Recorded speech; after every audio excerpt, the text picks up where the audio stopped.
인사하겠습니다. 잘 오셨습니다. 성령 충만하시고 승리하십시오. 우리가 성경을 읽으면서 굉장히 좋아하는 단어들이 몇 가지가 있습니다. 그 중에 아마 대부분의 성도들이 좋아할 만한 단어가 하나가 있는데 샬롬입니다.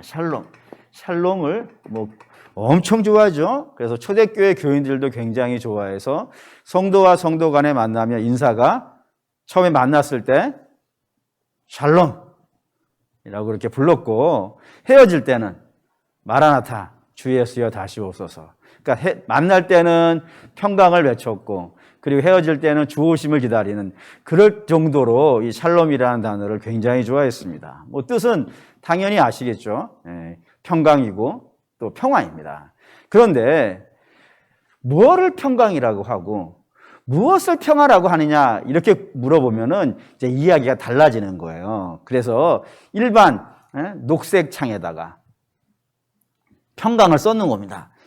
평강을 써놓고 뭐라고 나오냐면 이렇게 나와요. 제가 써왔어요.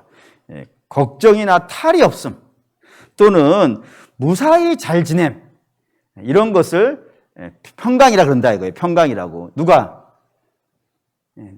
녹색 창이 아니고 일반적으로 지나가는 사람을 붙잡고 평강하십니까? 또 평화로우십니까? 물어보면 다 뜻을 뭐로 이해한다고요? 내가 문제없이 잘 지내고 있는 것, 이것을 평강이라고 이해한다 이겁니다. 그러면 여러분들도 그렇게 이해하시나요? 여러분들도 샬롬 이렇게 얘기하면 문제없이 지내고 있는 것, 근심 없이 지내고 있는 것, 이렇게 이해를 하시고 있으신가요? 라고 하시는 분들은 손을 들어봅시다. 그것도 그냥 들지 말고 신발 하나를 들고. 아무도 그렇게 생각하는 사람이 없는 거예요. 우리 교회는 아주 수준이 있어요. 성경은 또 뭐라고 생각할까요? 성경도 그냥 별탈 없이 지내고 있는 이런 것을 평강이라고 이야기를 할까요? 근데 유대인들은 그렇게 생각한 것 같아. 유대인들은 평강이 내가 문제없이 잘 지내고 있는 것, 이게 평강일 것이라 이렇게 생각을 한 것 같습니다. 그 이유가 이제 오늘 등장을 하는데, 내용은 이렇습니다. 이스라엘은, 남유다는 바벨론이라는 나라에서 침공을 당하는데 모두 3번에 걸쳐서 침공을 당합니다. 한 번은 605년에 침공을 한 번을 당합니다. BC죠, 물론. 주님 오시기 전 605년에 1차 침공을 당하는데, 이때 침공당해가지고 포로로 끌려간 사람 중에 유명한 사람이 있습니다. 저와 여러분이 알고 있는 유명한 사람이 있는데, 그게 누구냐면 다니엘과 세 친구가 이때 1차 포로로 끌려간 사람들입니다. 그리고 BC 597년에 두 번째 침공에 들어오는데, 이때 침공해가지고 포로로 잡아간 사람들이 또 많아요. 그때 포로로 끌려간 사람 중에 한 사람을 또 두 사람을 저와 여러분이 알아요. 모르지 않아. 단지 그게 그 사람인 줄 몰랐을 뿐이지. 누구냐면 에스겔이 여기에 끌려갑니다. 2차 포로로. 그리고 왕도 하나 끌려갑니다. 여호와긴이라고 불리는 11살짜리 어린 왕이 하나 또 끌려가게 됩니다. 이렇게 끌려가게 되어져요. 그리고 세 번째가 586년에 이게 세 번째 침공인데, 이때 멸망을 해요. 그리고 오늘 여러분과 함께 읽었던 본문은 요 사이 2차 침공과 3차 침공, 요 사이 어느 순간에 기록되어진 말씀이라고 이렇게 되어져 있다 이겁니다. 근데 이게 왜 중요하냐면 1차 포로와 2차 포로로 많은 사람들이 끌려가고, 그리고 어떤 사람들이 남은 거예요.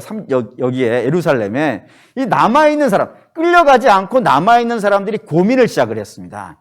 어떤 고민을 시작을 했냐면, 누가 복을 받은 사람이냐 이거예요. 끌려간 사람, 1차 포로와 2차 포로 기간에 끌려간 사람이 복 받은 사람인가, 아니면은 안 끌려간 사람이 복 받은 사람인가? 어떤 사람이 주의 샬롬을 누리고 있는가? 끌려간 사람이 주의 샬롬을 누리고 있는가? 아니면 안 끌려가고 예루살렘에 남아있는 사람이 샬롬을 누리고 있는가? 라고 하는 질문이 되어졌단 말이에요. 그 질문에 대해서 여러분들이라면 끌려간 사람이 샬롬인 것 같으세요? 안 끌려간 사람이 샬롬인 것 같으세요?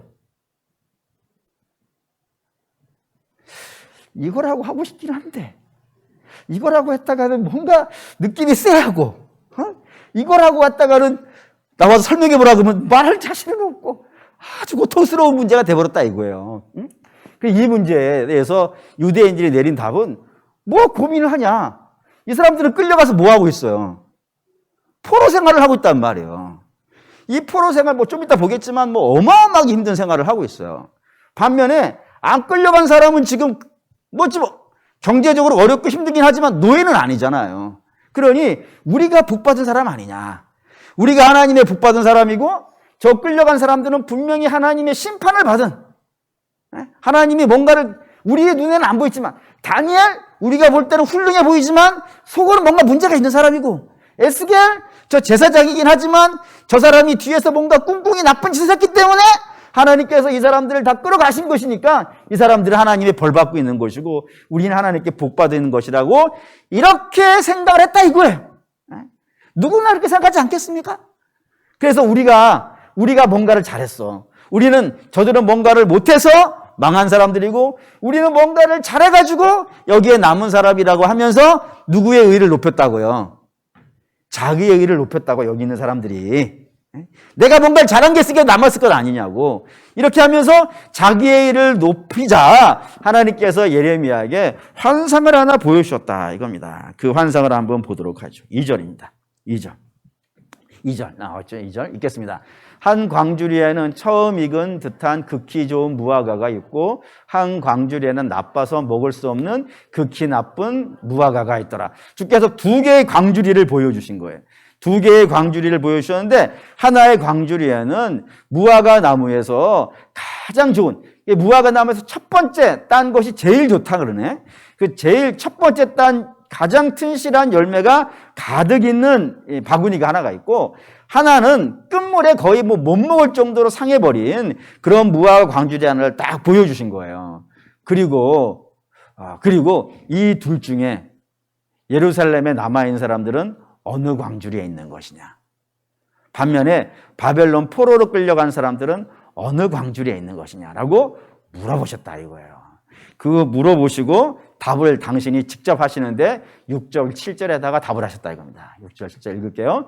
내가 그들을 돌아보아 좋게 하여 다시 이 땅으로 인도하여 세우고 헐지 아니하며 심고 뽑지 아니하겠고 내가 여호와인 줄을 아는 마음을 그들에게 주어서 그들이 진심으로 내게 돌아오게 하리니 그들은 내 백성이 되겠고 나는 그들의 하나님이 되리라. 좀 뭔가 아쉽네. 좀 다시 봅시다. 24장 5절이 있는데 5절을 읽을게요. 5절 24장 5절 읽겠습니다. 이스라엘의 하나님 여호와께서 이와 같이 말씀하시느니라. 내가 이곳에서 옮겨 갈대아인의 땅에 이르게 한 유다 포로를 이 좋은 무화과 같이 잘 돌볼 것이라. 그러니까 두 개의 광주리인데 어디가 좋은 바벨론 포로로 끌려간 사람들이 좋은 무화과라고요? 아니면 예루살렘에 남아있는 사람들이 좋은 무화과라고요? 포로로 끌려간 사람이 극상품 무화과라 그러는 거예요. 반면에 예루살렘에 남아있는 사람은 꽝이라 이거예요. 그리고 우리가 일반적으로 알고 있는 샬롬의 개념하고 주가 말씀하시는 개념이 달라진 거예요. 우리는 어떤 게 샬롬이라고요?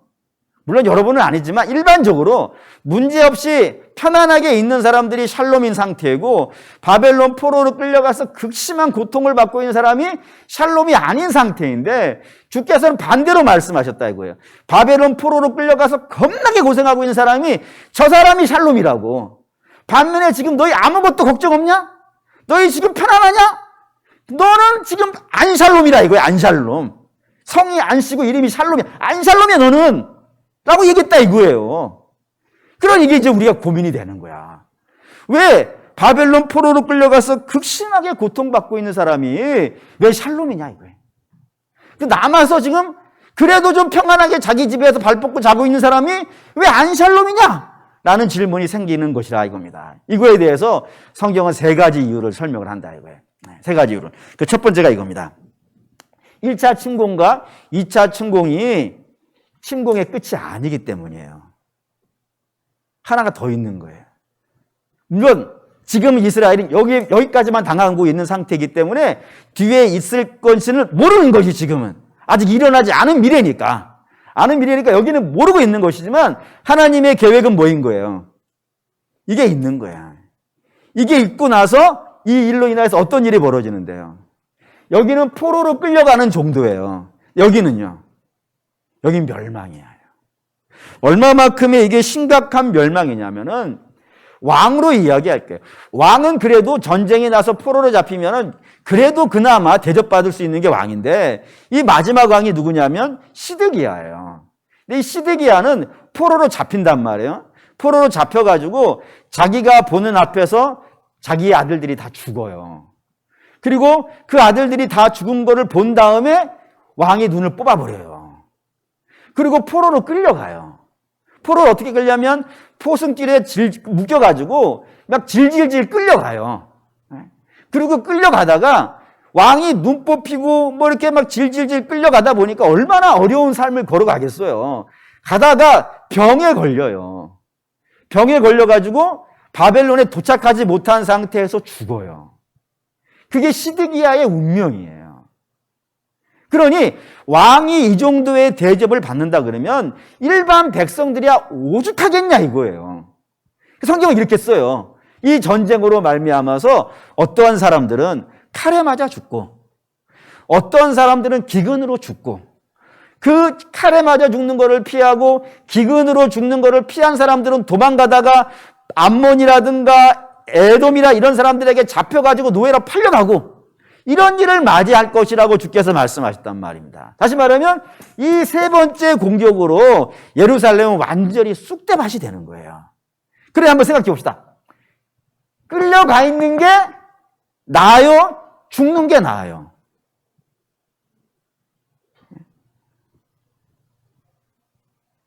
이게 계산이 안 되진 않죠? 끌려가는 게 나아요? 멸망하는 게 나아요? 끌려가는 게 나은 거예요. 끌려가서 거기서 징계받고 있는 것이 낫지. 징계받지 않고 내가 죄가 아니 이 사람들도 죄고 이 사람도 죄인이에요. 예배는 없어요. 그런데 가만히 아무것도 하지 못하고 가만히 있다가 멸망하는 그런 인생보다는 하나님께서 도중에 한번 쳐셔가지고 끌려가서 여기에서 있는 인생이 낫지 멸망하는 성읍에 있는 인생은요. 미련한 거라 이거예요. 흔히 그런 얘기 있지 않습니까? 배를 띄우려고 하는데 이 배가 정상적으로 운영하는지 안 운영하는지 물론 지금은 아니겠지만 옛날에는 그런 속담이 왔던 것 같아요. 옛날에는 그 배에서 쥐가 떠나면 배를 안 띄운댔잖아요. 왜죠? 쥐는 그 배 구석구석 안 보이는 데까지 다 다녀봤기 때문에 어디에 구멍이 나 있는지 어디에 문제가 있는지 안다 이거예요. 근데 그런 쥐도 이 배에 문제가 있으면 떠난단 말이에요. 그리고 미련하게 남아있는 사람이 망하는 인생이 되는 거예요. 그것처럼 이 세상도 마찬가지라 이겁니다. 망하는 인생이 있으면 되는 거예요, 안 되는 거예요? 성도는 망하는 인생이 있으면 되겠어요, 안 되겠어요? 안 되지.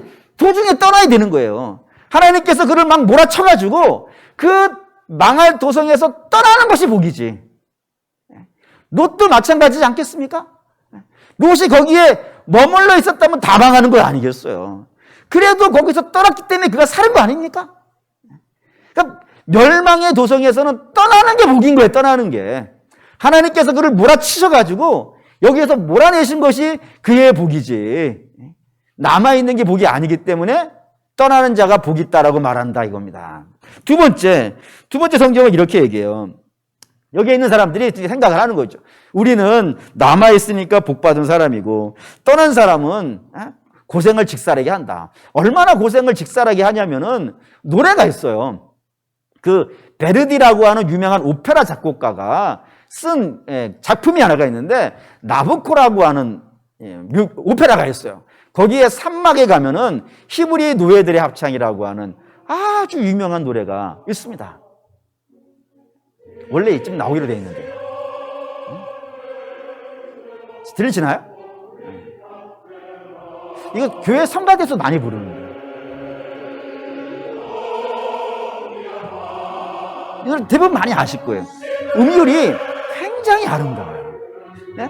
우리가 지금 이게 라틴어, 이게 이태리어기 때문에 뭔 소리인지 하나도 몰라들어.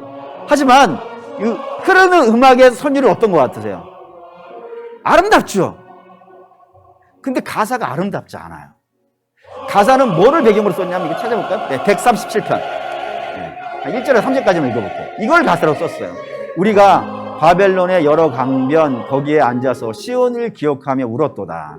그 중에 버드나무에 우리가 우리의 수금을 걸었나니 이는 우리를 사로잡은 자가 거기서 우리에게 노래를 청하며 우리를 황폐하게 한 자가 기쁨을 청하고 자기들을 위하여 시온의 노래 중 하나를 노래하게 합니다. 이 노래를 가사를 썼어요. 그래가지고 이 가사는 이런 거 들어있어요. 이 히브리 노예 합창에 가사가 이런 거 있어요. 압박과 서름에 우리를 주 하나님이여 사랑으로 구하여 주소서. 하나님 우리에게 자유와 평화를 주소서. 얼마나 그 인생이 고달프면은 이런 노래를 부르면, 음율은 너무나도 화려하고 아름다운데 안에 들어있는 가사는 내가 꿈속에서 요단강 건너편에 내 조국을 보았다. 어떡하냐 막 하면서 눈물을 흘리는 내용들의 가사란 말이에요. 그러니 예루살렘에 그대로 있는 것이 어떻게 보면 복잡고 이 바벨론의 포로로 끌려와 있는 것이 고통스러워 보이는 그런 내용이 되는데 주께서는 아니라 이겁니다. 주께서는 이 둘 다 죄인이라 이거예요. 다 죄인인데 하나님께서 이 둘 중에 빼내셨다 이거예요. 당신의 주권으로, 당신의 놀라운 능력으로 이들을 빼내셨다 이거예요. 빼내셔가지고 바벨론에 넣었단 말입니다. 바벨론에서 직선하게 고생을 시키는 거예요. 예루살렘에 있는 사람들은 편안하게 있고, 근데 문제는 뭐냐면 이들이 고생을 했느냐 안 했느냐가 중요한 것이 아니라 이 끌려간 사람, 바벨론에 끌려간 사람과 예루살렘에 남아있는 사람들 중에 회개가 어디서 나왔냐 이거예요. 둘 다 죄인이라니까요. 이 둘 다 예레미야가 그렇게 외친 메시지를 아무도 안 들었단 말이에요. 예레미야가 눈물을 흘리면서 너희들 회개해야 돼! 라고 외쳤던 그 메시지를 아무도 안 들었단 말이에요. 그래서 이제 잡혀가고 포로로 끌려가고 멸망하게 되어지는데 이 두 사람, 끌려간 사람, 남아있는 사람, 이 둘 중에서 회개가 어디서 나오냐 이거예요. 어디서. 한번 보시죠. 다니엘. 끌려간, 첫 번째 포로로 끌려간 사람의 기도가 다니엘서에 나와요. 읽어보겠습니다. 내가 금식하며 베옷을 입고 죄를 덮어쓰고 주 하나님께 기도하며 간구하기를 결심하고 내 하나님 여호와께 기도하며 자복하여 이르기를 크시고 두려워할 주 하나님, 주를 사랑하고 주의 계명을 지키는 자를 위하여 언약을 지키시고 그에게 인자를 베푸시는 이여 우리는 이미 범죄하여 패역하여 행악하며 번역하고 주의 법도와 규례를 떠났사오며 우리가 또 주의 종 선지자들이 우리 주의 이름으로 우리의 왕들과 우리의 고관들과 조상들과 온 국민에게 말씀한 것을 듣지 아니하였나이다라고요. 다니엘이 회개, 포로로 끌려간 자가 회개하고 있어요. 포로로 끌려가서 직선하게 고생을 하면서 이 모든 것이 우리가 하나님 앞에 믿음으로 살지 않아서 주의 말씀대로 살지 않아서 하나님이 나를 심판하신 것이고 그 심판을 받은 것에 대해서 자복하면서 주님 내가 잘못했습니다. 우리가 용서해 주십시오라고 하면서 애타게 기도하는 걸 누가 하고 있다고요? 예루살렘에 남아서 편안하게 발 뻗고 자고 있는 자들이 하고 있는 게 아니라 포로 끌려간 자들이 하고 있더라 이겁니다. 여기 하나 더 나와요. 느헤미야도 볼까요? 오늘 이번 새벽에 늘 봤는데 1장 4절에서 7절 읽겠습니다. 내가 이 말을 듣고 앉아서 울고 수일 동안 슬퍼하며 하늘의 하나님 앞에 금식하며 기도하며 이르되 하늘의 하나님이여 여호와여 크고 두려우신 하나님이여 주를 사랑하시고 주의 계명을 지키는 자에게 언약을 지키시며 긍휼을 베푸시는 주여 간구하나이다. 이제 종이 주의 종들인 이스라엘 자손을 위하여 주야로 기도하며 우리 이스라엘 자손이 주께 범죄한 죄들을 자복하오니 주는 귀를 기울이시며 눈을 여시사 종의 기도를 들으시옵소서. 나와 내 아버지의 집이 범죄하여 주를 향하여 크게 악을 행하여 주께서 주의 종 모세에게 명령하신 계명과 율례와 규례를 지키지 아니하였나이다. 다니엘이 했던 기도라면 별 다르지 않죠. 하늘의 하나님, 우리가 하나님이 우리에게 주신 말씀을 안 지켰습니다. 그래서 이렇게 고생하고 있습니다. 주님 우리를 좀 불쌍히 여겨주십시오라고 하는 회개를 바벨론의 포로로 끌려가 있는 자들이 하고 있지. 예루살렘에 남아있는 자들, 지금 당장의 편안함에 빠져 있는 자들은 멸망이 다가오고 있음에도 불구하고 회개할 줄을 모르더라 이거예요. 근데 누가 회개하고 있냐면 고생하는 자들이, 인생의 아픔을 만나고 있는 자들이, 그래서 그것으로 인해서 고통받는 자들이 자기를 돌아보면서 내가 어떤 죄를 지었는지 묵상하고 그걸 하나님께 자복하면서 은혜를 구하고 있더라 이겁니다. 근데 이게 중요한 것은 이들이 은혜를 구했어요. 하나님 우리를 도와주십시오라고 은혜를 구한 것에 대해서 하나님이 응답을 하시는데 이쪽에다가 응답을 하셨겠어요? 이쪽에다가 응답을 하셨겠어요? 포로로 끌려가서 통에 자복하고 있는 자들에게 하나님이 응답을 하셨을까요? 아니면 예루살렘에 편하게 있는 자들에게 응답을 하셨을까요? 당연합니다. 이쪽에다 응답을 하시는 거예요. 다니엘이 기도를 하신 것에 대해서 하나님이 응답을 하시는데 다니엘 9장 있죠? 그러므로 너는 깨달아 알지니라. 예루살렘을 중건하는 영이 날 때부터 기름 부음을 받은 자 곧 왕이 일어나기까지 7 이레와 62 이레가 지날 것이요 그 곤란한 성 안에 성이 중건되어 광장과 거리가 세워질 것이며 62 이레 후에 기름 부음을 받은 자가 끊어져 없어질 것이며 장차 한 왕이 백성이 와서 그 성읍과 성소를 무너뜨려니와 그의 마지막은 홍수에 휘슬림 갇힐 것이며 또 끝까지 전쟁이 있으리니 황폐할 것이 작정되었느니라. 그가 장차 많은 사람들과 더불어 한 이레 동안에 언약을 굳게 맺고 그가 그 이레의 절반의 제사와 예물을 금지할 것이며 또 포악하여 가증한 것이 날개를 의지하여 설 것이며 또 이미 정한 종말까지 진노와 황폐하게 하는 자가 쏟아지리라 하였느니라 하니라. 이게 뭔 말이냐면 예수 그리스도 임하실 것이라는, 인자가 오실 것이라고 하는, 메시아가 이 땅에 오실 것이라고 하는 그 회복의 약속과 그 심판의 약속을 누구에게 주고 있냐면 회개하고 있는 다니엘에게 주셨다 이거예요.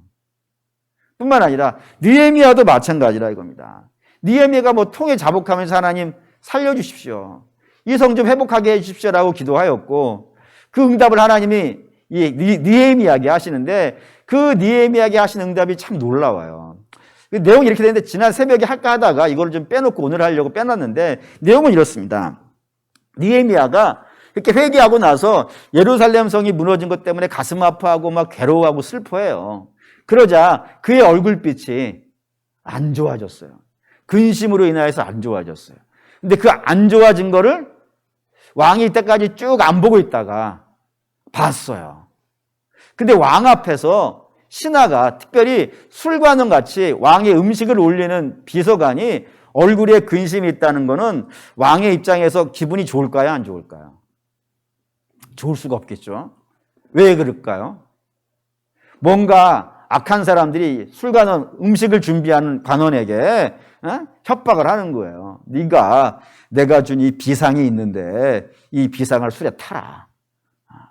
그러지 않으면은 내가 너를 어떻게 해버리겠다 라고 하는 그런 마음이 들어서 내가 이걸 타야 되는가 말아야 되는가 이런 근심으로 얼굴빛이 안 좋아할 거라고 생각할 수가 있겠어요, 없겠어요? 여러분, 왕은 진실이 중요한 사람이 아닙니다. 왕은 뭐가 중요하냐면 내가 저 사람을 의심하느냐 내가 의심하지 않느냐, 이게 더 중요해요. 내가 의심하는 사람은 저 사람이 진짜 자기가 진실하다고 아무리 외쳐도 그걸 가까이 두지 않아요. 가장 대표적인 예를 하나 든다면 요셉, 창세기에 등장하는 요셉이 보디발의 장군의 집에 감옥에 있잖아요. 그때 술관원과 빵관원이 거기에 들어와요. 근데 이 두 사람은 죄가 확정이 된 사람들이 아니에요. 죄가 확정이 되어졌으면 처벌이 있었겠죠. 근데 일단 무조건 집어넣은 거예요, 감옥에다가. 그래서 꿈을 꾸잖아요. 술관원은 이러이러한 꿈을 꾸고 빵관원은 이런 꿈을 꿔요. 그래서 그 꿈을 요셉에게 이야기하고 요셉이 꿈을 해석을 해주는데 뭐라고 요셉이 꿈을 해석을 해주냐면 술관원 당신은 안 죽어요. 당신의 왕은 불러줄 거예요. 반면에 빵관원 당신은요 죽어요 라고 한단 말이에요. 다시 말하면은 아직 심판이 결정이 안 된 거예요. 지금 의심만 된 거예요. 지금 의심만 돼가지고 감옥에 넣어놓고 감옥에 넣어놓은 상태에서 심판을 하고 있는 거예요. 그래서 내 빵관원은 못 믿겠어 해가지고 죽여버린 것이고 술관원은 아닌 것 같아 해가지고 살려준 거란 말이에요. 그거와 마찬가지로 이 페르시아 아닥사스다 왕도 이 느헤미야에게 나 너 못 믿겠으니까 너 감옥에 들어가 있어 이렇게 해버리면 그만이란 말이에요. 그런데 이 왕이 감옥에 넣는 대신에 물어봐요. 얼굴빛이 왜 안 좋냐? 라고 물어보면 느헤미야가 대답한 거예요. 예루살렘 성에. 그래서 거기에 이제 찾아봅시다. 이거 보고 가셔야겠네. 느헤미야 1장. 2장. 느헤미야 2장 2절.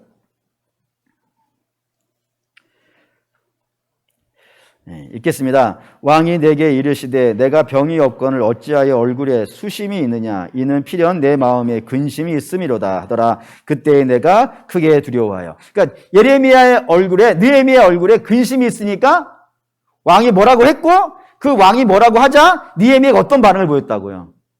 두려웠다고. 그 왕이 나를 의심하면 이제 죽는 거란 말이에요. 그렇기 때문에 두려워했다라고 등장한단 말이에요. 그러자 느헤미야가 설명을 해요. 예루살렘 성이 이렇게 됐는데 이거 내가 좀 가서 성을 좀 세웠으면 좋겠습니다. 폐하께서 저를 좀 보내주십시오 라고 얘기하면 왕이 뭐라 그러면 되겠어요? 이게 쓸데없는 소리가 같이 있네.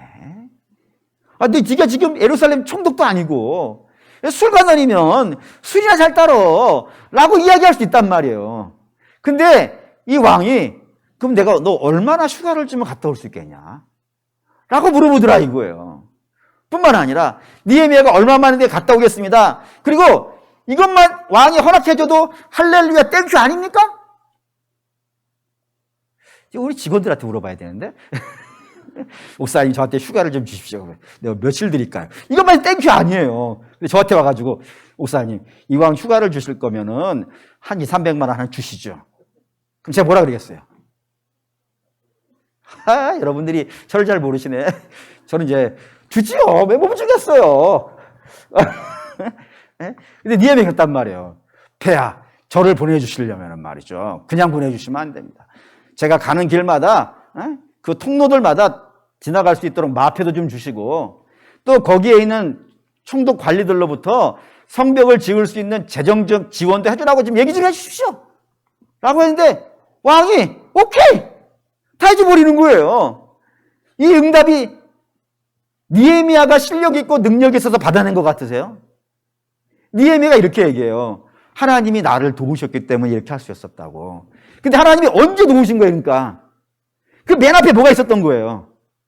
회개함이 있었단 말이에요. 그 회개함에 하나님께서 도우셔가지고 이렇게 문제가 풀려져 가는 이야기가 성경에 등장하더라 이겁니다. 그러니 예루살렘에서 편안하게 발 뻗고 있는 이 상태, 지금 멸망만 기다리고 있는 이 상태가 좋은 상태가 아니라 하나님이 이들을 치셔가지고 이들의 죄를 다 끄집어내셔버린 거예요. 끄집어내가지고 이걸 회개하게 하시고 여기에다가 은혜를 베푸시는 것이 이 앞이란 말입니다. 그럼 어디가 더 복이 있는 거예요? 그냥 아무 문제 없이 가만히 있다가 멸망하는 게 나은 거예요? 아니면 하나님이 나를 치시고 징계하셔서 나로 하여금 회개하게 하시고 회개 위에다가 은혜를 부으시는 이 상태가 더 나은 상태예요. 이게 낫죠? 그래서 히브리서 이렇게 썼어요. 히브리서 12장 읽겠습니다. 너희가 참음은 징계를 받기 위함이라. 하나님이 아들과 같이 너희를 대우하시나니 어찌 아버지가 징계하지 않는 아들이 있으리요. 징계는 다 받는 것이거늘 너희에게 없으면 사생자요 친아들이 아니니라. 또 우리 육신의 아버지가 우리를 징계하여도 공개하였거든 하물며 모든 영의 아버지께 더욱 복종하며 살려하지 않겠느냐. 그들은 잠시 자기의 뜻대로 우리를 징계하였거니와 오직 하나님은 우리의 유익을 위하여 그의 거룩하심에 참여하게 하셨느니라. 무릇 징계가 당시에는 즐거워 보이지 않고 슬퍼 보이나 후에 그로 말미암아 연단받은 자들은 의와 평강의 열매를 맺느니라 라고요. 그러니까 이 말대로 보면은 이 심판을 받아서 포로로 끌려가 회개하고 있는 이 사람들은 친아들이고 이쪽에 남겨진 자들은 사생아라 그러는 거란 말이에요. 내가 너희 버렸다 이거야. 너희 자녀 아니라고. 여기 내 자녀라고. 그래서 여기에 징계를 하셔가지고 여기에 회개를 하게 하시고 여기에다가 은혜를 부으셨다 이거예요. 그거를 의와 평강이라 썼단 말이에요. 여기다 평강이 나온 거란 말이에요. 평강이. 그러니까 이 샬롬이라고 하는 단어는 단지 편안하게 있는 상태가 아닌 거예요. 그러니까 평강이라고 하는 상태는 어떤 상태냐면 하나님과 나의 관계가 회복된 거예요. 근데 내가 어떤 사람인데? 나는 죄인인데 죄인이 하나님과 어떻게 관계가 회복이 되어줘요? 그게 은혜라 이거예요. 이 관계를 회복하기 위해서 하나님 편에서 하신 일이 있어요. 그게 뭐예요? 아들을 죽이셨어요. 아들을 죽이시고 당신의 자녀 삼으신 거예요. 그리고 당신의 자녀 삼은 자들에게 하나님이 요구하세요. 뭐를요? 회개하라고. 이쪽에다가 요구하는 게 아니라니까요. 이쪽에다가 요구해요. 너희 이제 회개하라고. 그리고 회개한 자에게 주께서 놀라운 축복을 하나 주세요. 그 축복이 뭐예요? 항상 성경이 연결시키는 단어가 있어요. 천국이 가까이 왔다를 뭐에 연결시킨 거예요? 회개하라에다 연결시켜 놓은 걸 기억하셔야 돼요. 그러니까 하나님은 당신의 자녀에게 당신의 자녀가 죄의 상태에 있는 걸 싫어하신 거예요. 그래서 그걸 징계를 하시고 그 징계를 통해서 회개를 시키시고 회개 위에다가 천국을 부어주시는 그런 역사가 여기에 있다 이거예요. 그러니 남은 자가 복이 있는 게 아니라 여기에 복이 있다 이겁니다. 이게 두 번째 이유고, 세 번째 이유가 있어요. 세 번째 이유는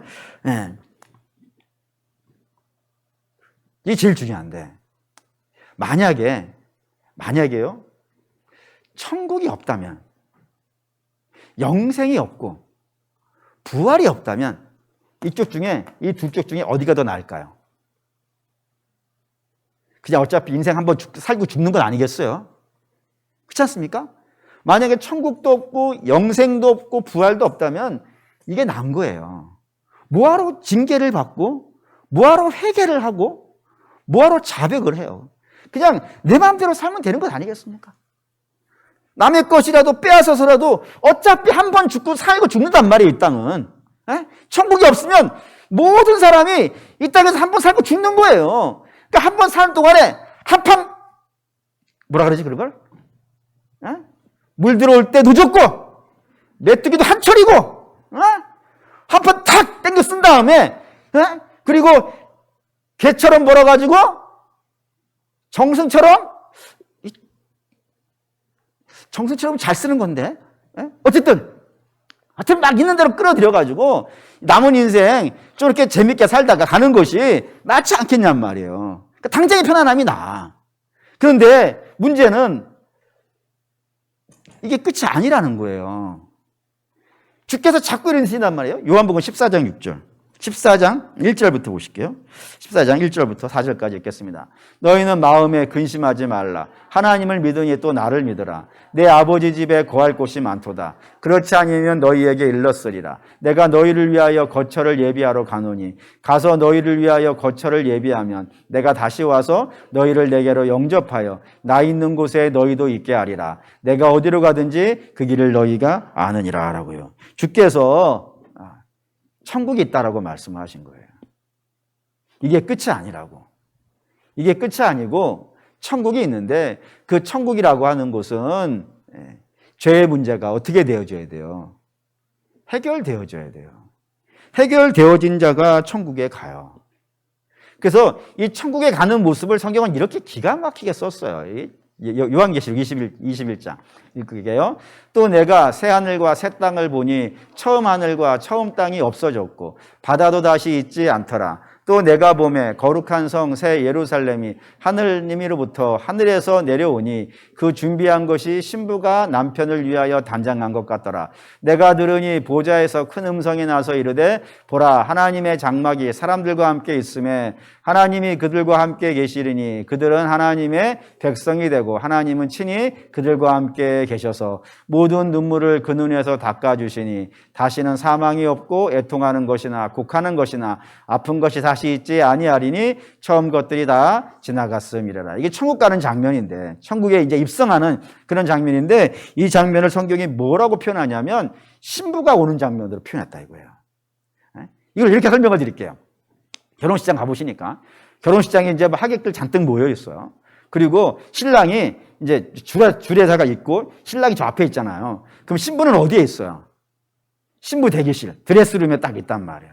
주례자가 이제 외치죠.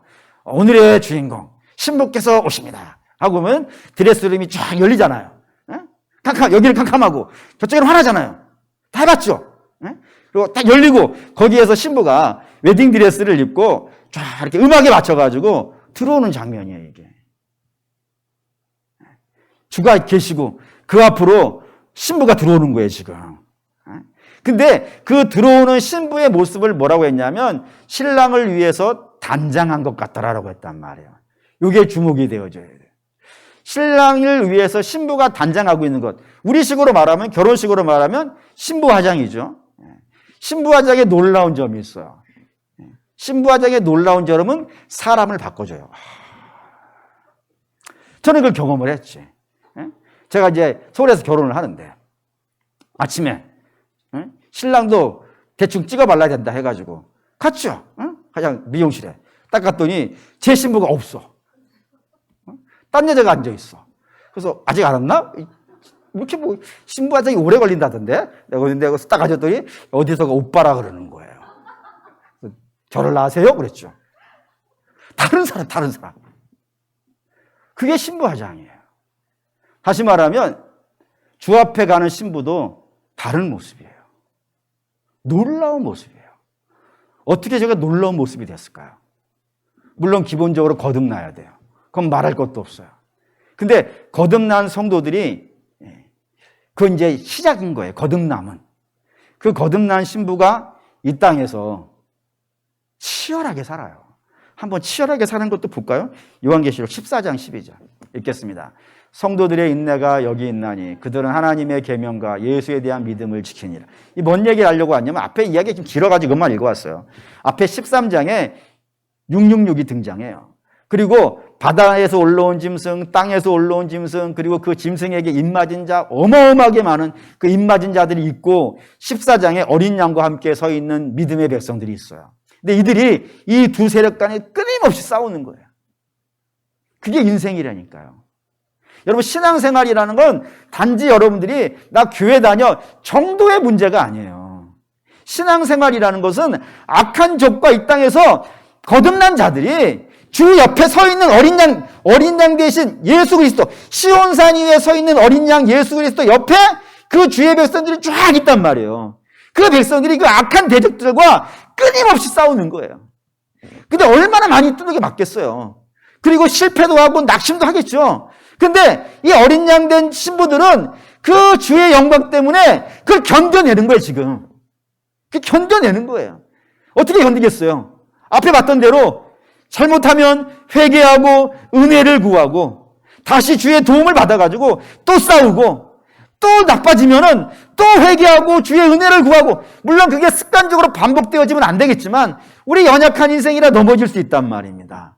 그 넘어지면은 에이 나 관도라고 해서 포기하는 것이 아니라 다시 회개하고 주님 나를 불쌍히 여겨주시옵소서 하면서 다시 용기 백배하여서 다시 가서 싸우고, 그 세월을 견뎌냈기 때문에 인내라고 썼단 말이에요.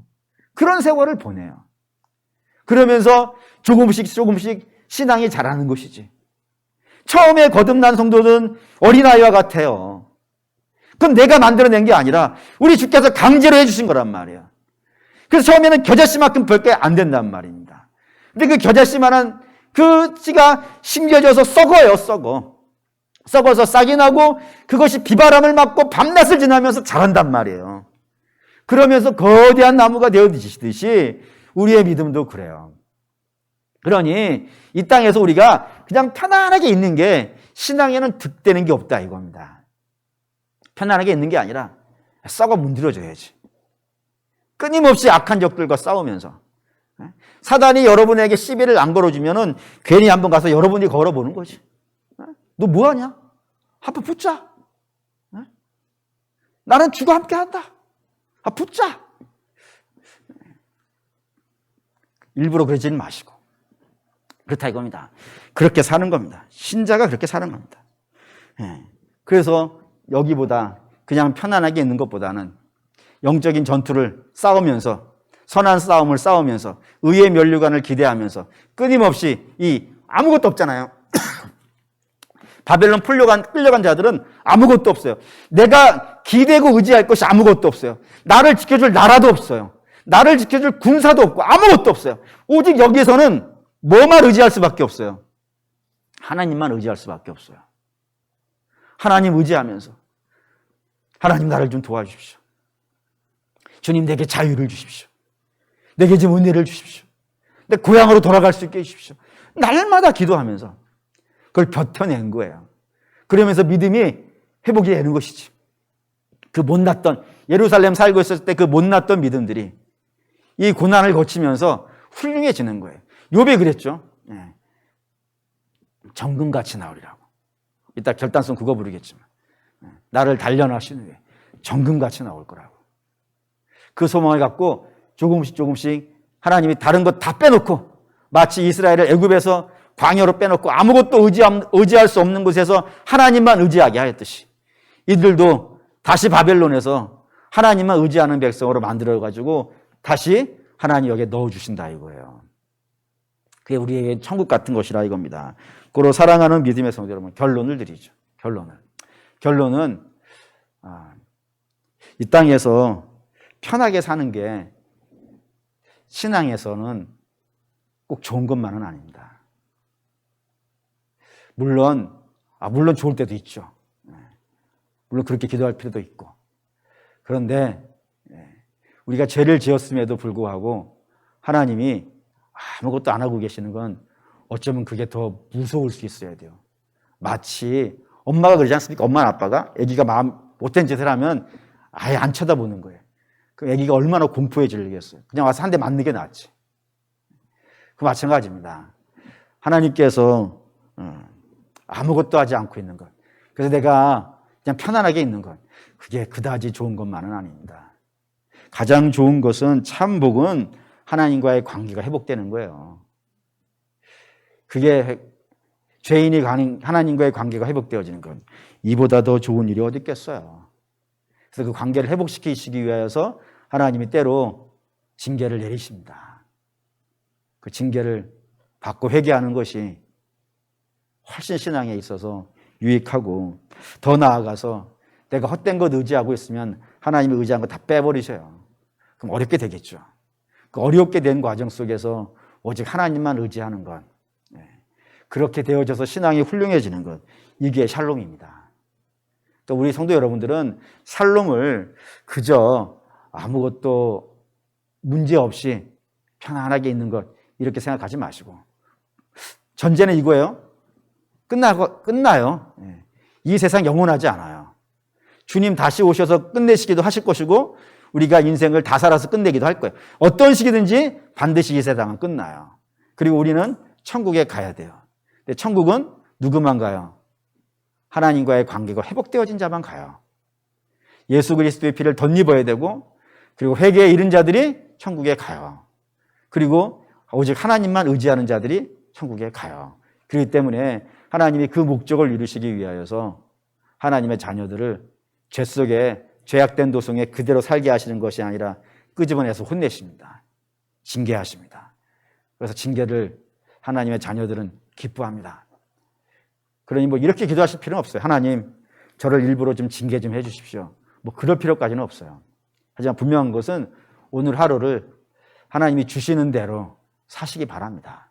하나님이 좀 좋은 여건 주시면 근신하면서 좀 조심하면서 겸손하게 살아야 되는 건 마땅할 것이고, 때로 하나님께서 나를 징계하셔서 어려운 자리에 있게 하시면 회개하시고 헛된 것 의지하지 마시고 주님을 의지하는 것, 그게 상황과 환경에 의해서 주어지는 평강이 아니라 우리 주로 말미암는 평강입니다. 그런 평강이 저와 여러분에게 있으시기를 주의 이름으로 축원합니다. 아멘.